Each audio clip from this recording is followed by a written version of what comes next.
আসসালামু আলাইকুম, সবাই কেমন আছেন? আশা করছি সবাই ভালো আছেন। আজকে ঈদের দ্বিতীয় দিন রান্না করছি দুন্দুল দিয়ে মাছ দিয়ে, তেলাপিয়া মাছ। এই যে তেলাপিয়া মাছ দিয়ে দুন্দুল দিয়ে রান্না করব। সবাই আমার ভিডিওটি ভালো লাগলে লাইক সাবস্ক্রাইব করবেন, পাশে থাকবেন, আমিও পাশে থাকবো ইনশাল্লাহ। এই তো মাছে রান্না করি। আর এখানে চা বসালাম। সকালবেলা চা না খেলে তো ভালো লাগে না।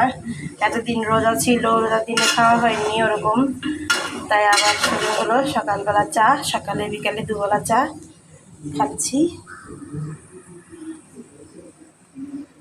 কমিয়ে দিই।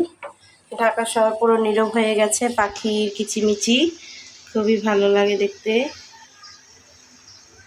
সবাই দেশে চলে গেছে, কয়েকদিন পরেই তো আবার চলে আসবে। এখন যে রাস্তাঘাট একটা শান্তি, এই শান্তির মতো মনে হয় আর কিছু নাই।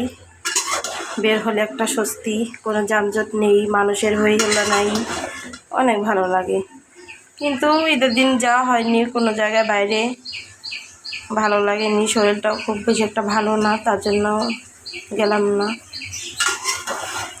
থাক, সবসময় তো আর ঈদেই হয় না। ছোটোবেলা আমাদের কত আনন্দ হতো, ছোটোবেলায় কত জায়গা যেতাম বা ভাবতাম যে এই জায়গা যাবো, ওই জায়গা যাবো।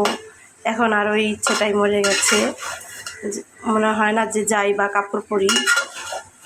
এটাই, বয়স হলে আস্তে আস্তে মানুষের ইচ্ছেটাও কমে যায়, আশাটাও কমে যায়, এটাই বাস্তব।